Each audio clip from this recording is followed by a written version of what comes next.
Let's start with a wild question. How does a country, a major European power, just disappear? I mean, literally get wiped off the map for over a century and then somehow make a comeback. It sounds impossible, right? But it actually happened. Well, this is the epic story of Poland. And it's a history of creation, total annihilation, and maybe one of the most incredible stories of resilience you'll ever hear. So where do we even begin? We have to go way, way back, over 1,000 years ago. Picture a bunch of Slavic tribes in the heart of Europe, about to be hammered into a single, powerful kingdom. It really boils down to three huge moments. First, in 966, a ruler named Duke Mieszko I makes a brilliant strategic move. He converts to Christianity. This wasn't just about religion, it plugged Poland right into the rest of Europe.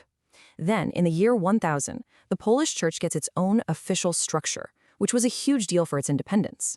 And finally, in 1025, Boleslav the Brave is crowned the very first king of Poland. Bam! A unified kingdom is born. Okay, so a kingdom is forged, but Poland doesn't just become another typical European monarchy. No, it evolves into something different, something totally unique and, frankly, a bit weird for its time. And here it is. In 1569, Poland and Lithuania join forces to create the Polish-Lithuanian Commonwealth. And you have to understand, this thing was massive. A huge, multi-ethnic state stretching from the Baltic Sea all the way down to the Black Sea. A real powerhouse. So what made it so weird? Well, think about what was happening in the rest of Europe. You had all-powerful kings who ruled by divine right. In the Commonwealth, the nobility, a whopping 10% of the population, elected their king. They called it a noble democracy. And while the rest of Europe was tearing itself apart in brutal religious wars, the Commonwealth was known for its religious tolerance. It was a complete anomaly. And this unique system, it worked, for a while anyway.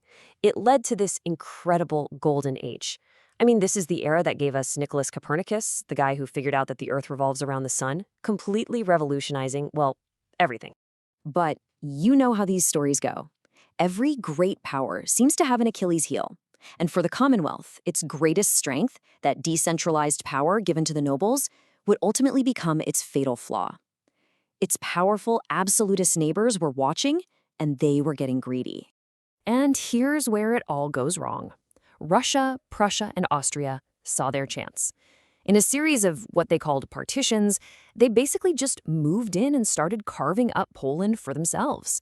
First, they took a slice in 1772, then a much bigger piece in 1793, and finally, in 1795, they came back for the rest. It was a coordinated, cynical act of political destruction. And just like that, poof, Poland is gone, wiped clean off the map of Europe. For 123 years, if you looked at a map, there was just no Poland. Which brings us back to our big question, right? How on earth does a nation survive for over a century with no country, no government, no army? The answer is fascinating. The Polish people fought back on two fronts at the same time, one with weapons and the other with ideas. So on one hand, you had these heroic but ultimately tragic armed uprisings, people literally fighting and dying to win back their country. But on the other hand, you had this quieter strategy called organic work. This was all about keeping the idea of Poland alive through education, preserving the language, building up the economy, and protecting the culture. And don't ever underestimate the power of that cultural fight. I mean, think of Frédéric Chopin. His music wasn't just beautiful, it was Poland's heartbeat in exile. Or the poet Adam Mickiewicz, whose words kept the national spirit from being extinguished.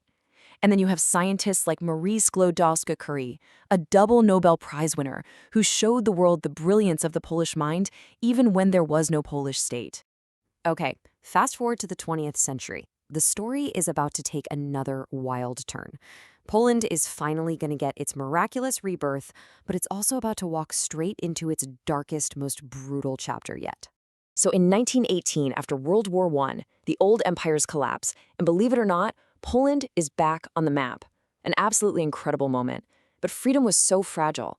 Just 20 years later, in 1939, it gets caught in the ultimate nightmare, invaded by both Nazi Germany and the Soviet Union at the same time. After the horrors of World War II, it's not truly free. It's just handed over to Soviet control, trapped behind the Iron Curtain. But even then, Even under the boot of Soviet communism, that unbreakable spirit just wouldn't die. A new spark of resistance was about to ignite, and it started in the most unlikely place you could possibly imagine: a shipyard. It all kicks off in 1980. A group of striking workers in the Gansk shipyard, led by an electrician named Lech Walesa, win the right to form their own independent trade union. They call it Solidarity. But it became so much more than a union. It exploded into a nationwide movement of 10 million people. The government tried to crush it, but they couldn't. By 1989, the regime was crumbling and had to negotiate. The result? The first semi-free elections, which Solidarity won in a landslide, starting a domino effect that helped bring down the Berlin Wall just a few months later. And that was it. That was the final push. Through sheer determination and nonviolent resistance, they peacefully dismantled a dictatorship. After all those centuries of partitions, occupations, and struggle, this was the final victory in their long, long fight for freedom. So, what's the big takeaway here? It's just a powerful, powerful lesson in resilience. It shows that a nation is so much more than just lines on a map. It's an idea, a culture, a spirit that can outlast empires. Poland's story of survival is incredible, and it leaves us with a really compelling question. What role will this unbreakable nation play in the story of tomorrow?